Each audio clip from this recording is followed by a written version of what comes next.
사실 오늘 본문 말씀 자체로 더하거나 뺄 것도 없는 것 같습니다. 설교 마치고 내려가도 아무 후회 없습니다. 사실 어제 영유아부 교사 강습회, 여름성경학교 교사 강습회가 있어서 가야교회에 다녀왔습니다.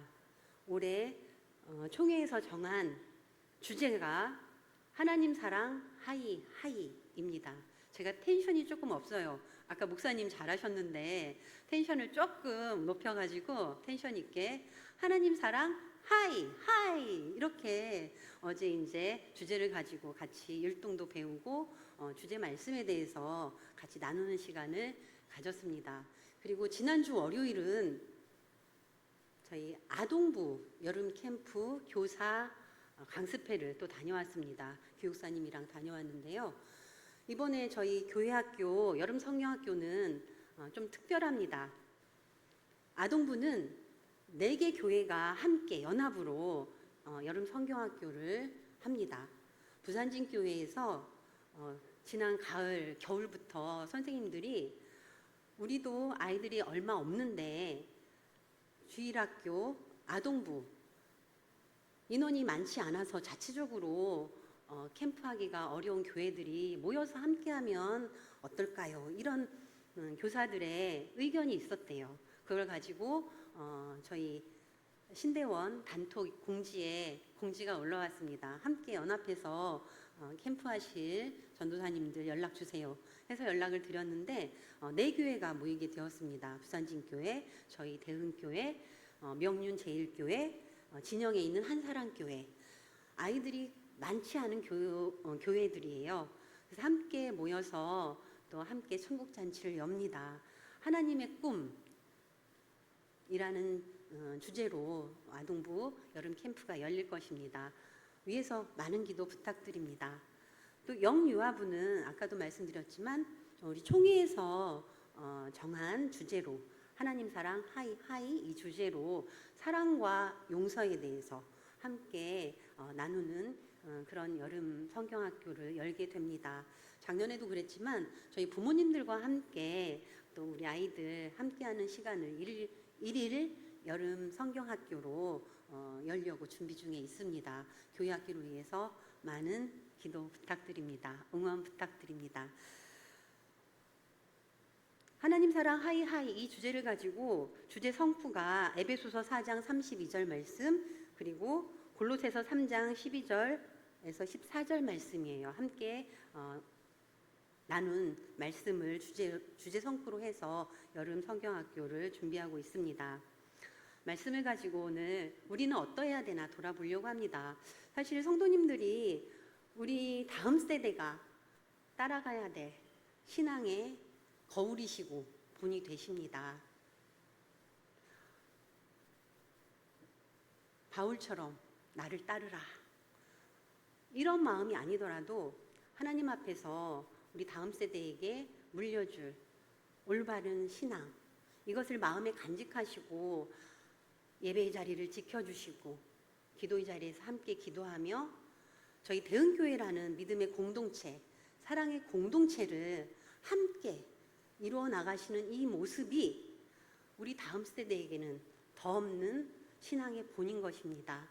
그래서 성도님들을 많이 존경합니다.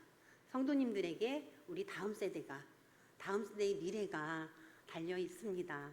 감사합니다. 그래서 오늘 말씀을 가지고 우리 아이들이 사랑과 용서라는 주제로 또 여름을 뜨겁게 보낼 텐데 우리 성도님들도 말씀이 무엇라 말씀하시는지 함께 고민하면서 우리를 그리고 우리 교회 공동체를 함께 돌아보는 그런 시간을 가졌으면 합니다. 우리가 살아가는 지금 이 시대는 너무 복잡하고 어렵습니다. 한마디로 표현할 수는 없지만 그 관계에 있어서는 관계의 상처가 일상이 된 시대 아닐까라는 생각을 해봅니다. 가정에서는 부부 사이의 말 한마디가 상처가 되어서 며칠씩 대화 안 해보신 적 혹시 있으실까요? 또 부모와 자녀 사이에도 마찬가지입니다. 작은 오해가 깊은 벽이 되고 골이 되고 마음을 닫게 됩니다. 또 직장에서는 어떨까요? 직장에서 경쟁과 평가가 있습니다. 그리고 실적 압박 속에서 서로를 견제하고 비교하고 질투하고 때로는 말로 서로를 찌르는 일들이 너무 자연스럽게 일어나는 그런 안타까운 시대를 우리가 살아가고 있습니다. 교회는 어떨까요? 우리 교회는 아닙니다만 안타깝게도 교회라고 예외는 아닌 것 같습니다.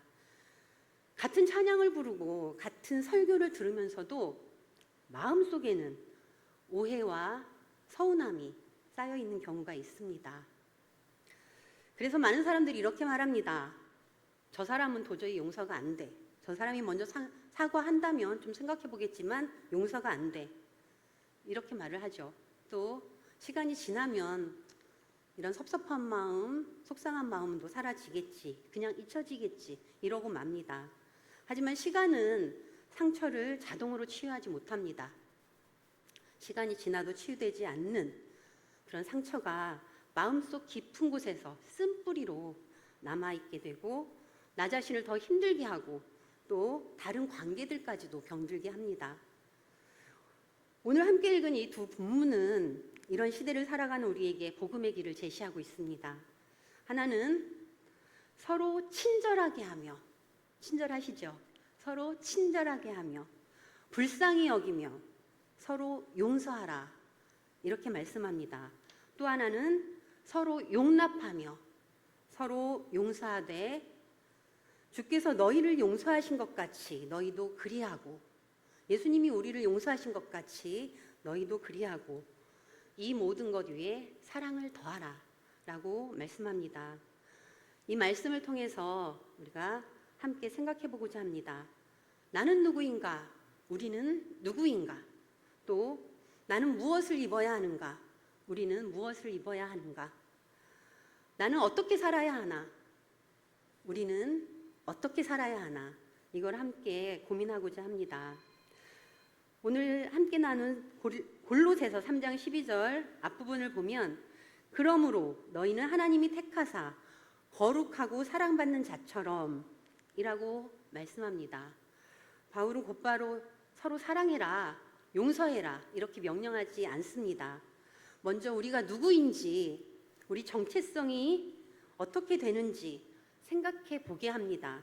우리가 누구인지 그리고 우리의 정체성이 무엇인지에 대한 이해가 바르지 않으면 사랑과 용서의 삶이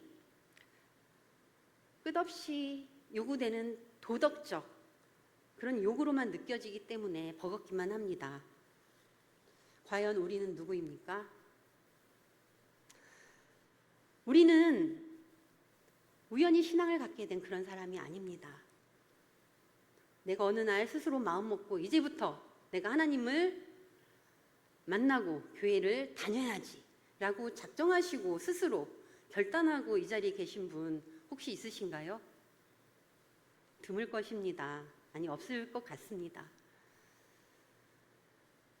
내가 어느 날 마음먹고 결심해서 하나님의 자녀가 된 것이 아니라 보이지 않는 하나님의 손이 우리 인생을 이끌고 오늘 여기까지 이끌어 오셨습니다. 내가 아직 하나님을 모르고 교회도 모르고 복음을 모르고 살던 그때도 하나님은 우리를 오래 참으시고 오래 기다리셨습니다. 그래서 성경은 우리를 향해 이렇게 얘기합니다. 하나님이 택하신 자. 우리 모두는 하나님이 택하신 자입니다. 그리고 둘째로 바울은 우리가 거룩하고 사랑받는 자라고 말합니다. 거룩하다고 했습니다. 거룩하다는 말은 우리가 지은 죄가 없다 이런 뜻이 아닙니다. 하나님께 속해 있다. 거룩하신 하나님께 속해 있다 이런 뜻입니다. 우리는 하나님께 속해 있는 구별되어 있는 거룩한 사람입니다. 그리고 우리는 사랑받는 자입니다. 나 스스로를 볼 때 너무 초라하고 부족하고 저희 경우에는 실패도 많았습니다. 그렇지만 하나님께서 저를 보실 때 그리고 우리 성도님을 보실 때 내 아들, 내 딸, 내 사랑하는 자녀로 보십니다. 하나님께 사랑받는 자입니다.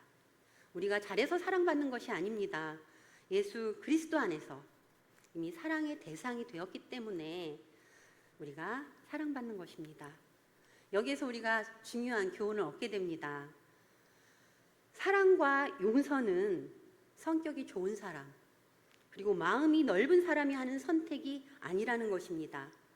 하나님께 택함받고 또 거룩하게 되고 사랑받는 자가 되어버린 그런 우리가 그 정체성에 맞게 살아가는 삶의 방식입니다. 라이프 스타일, 삶의 방식이 사랑과 용서인 것입니다. 그래서 사랑과 용서는 내 감정을 억지로 짜내서 사랑하고 용서하는 것이 아니라 이미 나에게 그리고 우리에게 주어진 하나님의 은혜가 밖으로 드러나는 그런 열매인 것입니다. 골로새서 3장 12절에서 13절 후반부를 계속해서 보면 바울은 옷을 입으라는 비유를 사용하고 있습니다. 어떤 옷입니까? 긍휼의 옷, 자비의 옷, 겸손의 옷, 온유의 옷, 오래 참음의 옷, 이런 5가지 성품의 옷을 우리에게 입으라고 얘기합니다.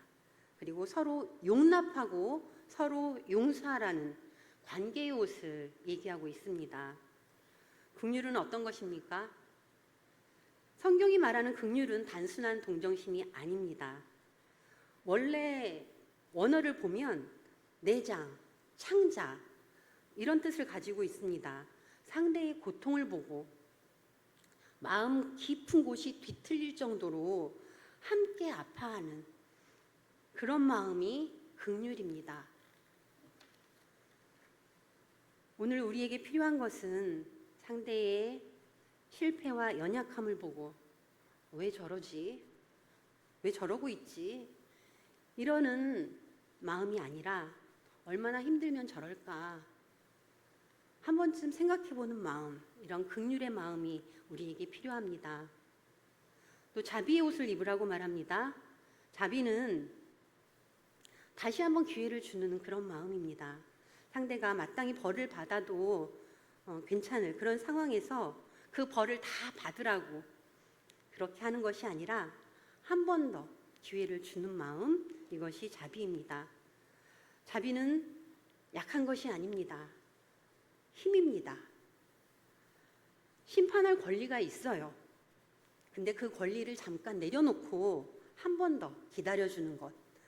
하나님의 마음을 닮은 그런 힘, 이것이 자비입니다. 겸손의 옷을 입으라고 했습니다. 겸손은 나는 아무것도 아닙니다, 이렇게 입으로 말하는 그런 겸손을 뜻하는 게 아닙니다.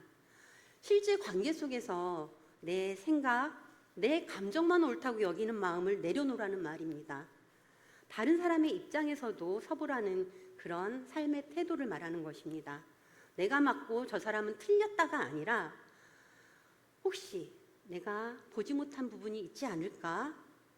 라는 질문하는 태도, 상대방을 인정하는 태도, 이것이 겸손의 마음입니다. 내 중심이 아닌 다른 사람을 배려하는 마음, 이것이 겸손의 마음입니다. 온유하면 우리는 성격이 그저 나긋나긋하고 부드러운 것을 온유하다라고 얘기합니다. 틀린 것은 아니겠지만 성경적인 의미는 아닙니다. 성경에서 말하는 온유는 충분히 강하게 반응할 그럴 힘이 있지만 상대에게 상처를 줄까 봐 의도적으로 말도 줄이고 어조도 낮추는 절제된 행동을 온유라고 합니다. 예수님 스스로를 나는 마음이 온유하고 겸손하다라고 말씀하셨습니다. 십자가에서의 침묵은 무능이 아니라 온유였습니다. 우리도 예수님의 이런 모습을 닮아가야 되겠습니다. 또 오래 참음을 얘기합니다. 포기하지 않는 그런 인내가 오래 참음입니다. 아무 말도 안 하고 그저 계속 마음을 억누르는, 감정을 억누르는 것이 오래 참음이 아닙니다. 관계를 쉽게 끊지 않는 것, 한 번의 실수, 두 번의 실수, 이런 걸로 그 사람 자체를 포기하지 않는 것, 사람을 포기하지 않고 끝까지 손을 잡는 것, 이것이 오래 참음입니다. 하나님께서 저에게 그리고 우리 성도님들에게 그렇게 하셨습니다. 하나님께서 우리를 향해서 오래 참으셨던 것처럼 우리도 사람을 쉽게 포기하지 않아야겠습니다. 이 5가지 성품이 모두 관계의 옷입니다. 사람과 사람 사이에서 있는 그런 성품인 것입니다. 우리가 집을 나설 때 어떤 옷을 입느냐에 따라서 기분이 달라집니다. 마찬가지입니다. 우리가 이 5가지 옷을 입고 가정과 직장과 학교와 내 삶의 자리, 교회로 들어갈 때 당연히 그 분위기는 달라질 수밖에 없습니다. 그리고 서로 용납하고 서로 용서하라고 말씀하십니다. 13절 말씀에 누가 누구에게 불평이 있거든 서로 용납하여 피차 용서하되 주께서 너희를 용서하신 것 같이 너희도 그리하고 라고 말씀합니다. 동사 2개가 나오네요. 용납하다, 용서하다. 용납한다는 것은 서로의 연약함을 품어주라는 것입니다. 나도 연약하고 상대도 연약합니다. 우리는 모두 연약한 존재입니다. 서로 품어주라는 말이 용납한다라는 뜻입니다. 용서한다고 했습니다. 용납한다는 말과 뉘앙스가 조금 다릅니다. 상대의 잘못을 더 이상 붙들지 말고, 상대의 잘못을 더 이상 붙들고 있지 말고 놓아주라는 의미입니다. 혹시 놓아주지 못한 그런 마음이 있으신가요? 놓아주십시오. 성경의 용서는 단순히 아이 괜찮지 뭐 그냥 이런 건 아무 일도 아니야 이러면서 두리뭉실 넘어가는 걸 말하지 않습니다. 우리가 서로에게 빚을 지게 되었을 때 끝까지 그 빚을 받아내겠다고 하지 않는 것, 장부에서 그 빚을 지워버리는 것, 이것이 용서입니다. 마땅히 갚으라고 요구할 수도 있겠지만 그런 요구를 내려놓는 것, 이것이 영적 의미의 용서입니다. 하나님이 우리에게 그렇게 하셨습니다. 에베소서 4장 32절은 이 진리를 다시 한번 분명하게 선언하고 있습니다. 서로 친절하게 하며 불쌍히 여기며 서로 용서하기를 내 마음이 바다 같아서 이렇게 하라는 말씀이 절대 아닙니다. 뒤에 이렇게 말씀하십니다. 하나님이 그리스도 안에서 너희를 용서하신 것 같이 하라 라고 말씀합니다. 여기서 기준은 상대가 얼마나 잘못했느냐, 조금 잘못했으니까 그죠, 그래 이런 건 용서하자, 이런 상대의 잘못을 기준으로 하라는 말씀이 아닙니다. 하나님이 예수 그리스도를 통해서 나를 얼마나 용서하셨는가, 이것을 돌아보라는 말씀입니다. 사실 우리가 누군가를 용서하기 어려운 이유는 우리의 시선이 상대방의 잘못에만 고정되어 있기 때문입니다. 너 그거 잘못했지. 이렇게 상대방의 잘못에 우리가 시선을 고정했기 때문에 용서하지 못합니다. 그러나 복음은 우리의 시선을 상대방의 잘못, 상대방의 죄에 머무르지 말고 먼저 십자가의 그리스도의 사랑으로 십자가를 먼저 보라고 얘기합니다. 우리가 상대방의 잘못을 보는 것이 아니라 하나님이 십자가의 사랑으로 나를 얼마나 용서하셨는가, 얼마만큼 사랑하셨는가, 십자가를 본다면 용서하지 못할 일이 없다는 것입니다. 이 고백이 있을 때 내가 십자가의 사랑으로 용서받았습니다. 내 죄보다 더 큰 죄는 없습니다. 주님이 이렇게 큰 죄인인 저를 용서해 주셨는데 제가 용서하지 못할 일이 어디 있겠습니까? 이런 고백이 있을 때 우리가 비로소 용서의 출발선에 설 수가 있습니다. 십자가를 바라봐야 합니다. 골로새서 3장 14절을 보겠습니다. 이렇게 말씀하시고 이 모든 것 위에 사랑을 더하라. 사랑을 얘기하십니다. 이는 온전하게 매는 띠니라. 바울은 여러 덕목을 얘기했습니다. 그리고 마지막에 사랑을 말합니다. 사랑이 없으면 이 모든 덕목들이 흩어진 조각처럼 흩어지기 때문입니다. 사랑으로 이 모든 덕목을 하나로 묶는 사랑이 띠가 되는 것입니다. 긍휼도 필요하고 자비도 필요하고 겸손과 온유와 오래 참음도 필요하지만 이 모든 것이 사랑이 없이 행해질 때 지치게 됩니다. 그리고 냉소적으로 변하게 됩니다. 그리고 의무감으로 용서하게 됩니다. 이런 용서는 참 용서가 아닙니다. 사랑으로 지금 말씀드린 5가지 덕목을 하나로 묶을 때 우리가 기쁨으로 그리고 감사로 자유롭게 이 용서의 길을 걸어갈 수 있습니다.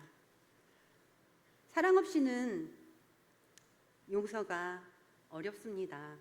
그리고 사랑 없는 용서는 억지로 하는 거래일 수가 있습니다. 이 정도 용서해 줬으니까 나에게도 뭔가 보상이 있어야 되지 않니? 이런 마음이 들게 된다는 거죠. 조건이 붙게 됩니다. 하지만 사랑으로 용서를 하게 되면 하나님이 조건 없이 나를 사랑하신 것처럼 그 사랑으로 용서를 하게 되면 참 용서가 되는 것입니다. 하나님께서 우리를 향해 보여주신 그 조건 없는 사랑, 우리가 아직 죄인 되었을 때에 하나님이 어떤 약속도 보장도 우리가 하나님께 드리지 못했을 때 회복의 가능성도 또 보여지지 않을 때 그럴 때 우리를 붙들어 주시고 우리를 용서해 주신 그 하나님의 조건 없는 사랑, 그 사랑이 우리를 통해서 또 공동체 안에서 흘러가야 됩니다. 우리를 위해서 죽으심으로 하나님께서는 우리를 먼저 사랑하셨습니다. 이 사랑을 깊이 경험할수록 우리가 조금씩 변화합니다. 상대는 여전히 나를 힘들게 하지만 내가 변합니다. 내가 하나님을 닮아서 나 같은 사람도 용서하시는 사랑하시는 하나님을 닮아서 내가 사랑의 사람으로 변하게 됩니다. 나도 완벽하지 않지만 노력하면서 이런 하나님의 사랑을 닮아가는 그런 사람이 되어야겠습니다. 우리가 오늘 말씀을 우리 삶에 적용해 보면 좋겠습니다. 개인적인 적용을 먼저 생각을 해보면 혹시 여러분 마음에 이 사람을 떠올리기만 해도 마음이 답답해지고 좀 얼굴이 굳어지는 그런 불편한 사람이 있으신가요? 왜 없겠습니까? 가족 중에 누구인가일 수도 있겠고 또 오래 알고 지낸 친구, 직장 동료일 수도 있을 것입니다. 어쩌면 우리 교회 안에 그런 사람이 있을 수도 있겠죠. 이런 사람을 마음에 떠올리신다면 오늘 돌아가셔서 조용한 시간에 종이 한 장 꺼내놓고 그분의 이름을 적어보세요. 그리고 다른 거 하지 마시고 그분을 위해서 기도해 보세요. 쉽지 않을 것입니다. 내가 아이처럼 이게 뭐 하는 짓이지? 라는 생각이 들 수도 있을 거예요. 하지만 하나님 앞에서 우리는 모두 아이입니다. 내 마음에 걸리는 사람이 있으면 그 사람을 위해서 오늘 꼭 기도하시기 바랍니다. 오늘 기도하고 내일 기도하고 그 다음날 또 기도하고 이렇게 매일 한 번씩 그 이름을 들고 하나님 앞에 나아가면 하나님이 우리 마음을 열어주십니다. 상대의 마음도 열어주십니다. 하나님이 하십니다. 하나님이 하시는 일을 우리가 모두 경험했으면 좋겠습니다. 또 가정과 일터에서 관계적 적용을 우리가 해봤으면 좋겠습니다. 가정에서 배우자에게, 자녀에게 내가 아무렇지 않게 하는 말들이 상처가 될 수 있습니다. 가까운 관계이기 때문에 오히려 기대도 크고 또 그만큼 실망도 크고 상처도 깊습니다. 내가 먼저 잘못했다라고 먼저 고백해 보시기 바랍니다. 그리고 자녀에게도 왜 그렇게 하니? 왜 그것밖에 못하니가 아니라 무엇이 힘드니? 이런 질문 한 번만 해주시면 좋겠습니다. 무엇이 힘들어서, 어떤 것이 힘들어서 그런 반응인지 한번 물어보시고 그 힘든 것을 같이 나누시기 바랍니다. 직장에서도 마찬가지입니다. 실적과 평가가 전부인 것처럼 보이는 그런 환경이지만 우리 기독교인은, 그리스도인은 사랑과 용서의 방식으로 살아가는 사람들입니다. 동료가 나에게 좀 불공평한 말을 했을 때, 불친절한 말을 했을 때 즉각 반응하기보다는 잠시 물러나서 마음을 진정하고 더 큰 관계를 먼저 생각하는 우리가 되었으면 좋겠습니다. 누군가 부당한 요구를 할 때도 마찬가지입니다. 무조건적인 순종이나 무조건적인 반항이 아니라 진실을 말하되 상대를 존중하는 태도, 이런 존중하는 태도로 대화를 한다면 그 관계는 하나님 안에서 다 회복될 것입니다. 가장 중요한 것은 우리 믿음의 공동체, 우리 대흥교회 안에서의 용납과 용서입니다. 우리 안에서 어떻게 적용해 볼까요? 우리 교회 안에 서로 다른 모습들이 있습니다. 저마다의 성격이 다 다릅니다. 배경도 또 신앙의 깊이도 다 다릅니다. 정치 성향 정말 다르시죠? 경제적인 형편 다 다릅니다. 심지어 예배 스타일도 다릅니다. 그렇기 때문에 우리가 서로에게 상처를 주지 않는 교회 공동체를 만드는 이거 쉽지 않습니다. 불가능할지도 모르겠습니다. 하지만 하나님 안에서 서로를 용납하고 용서하는 마음으로, 하나님이 우리를 바라보시는 그 마음으로 서로를 바라본다면 우리 교회 공동체는 이곳이 바로 하나님이 다스리는 하나님 나라가 될 것입니다. 세상 사람들은 하지 못합니다.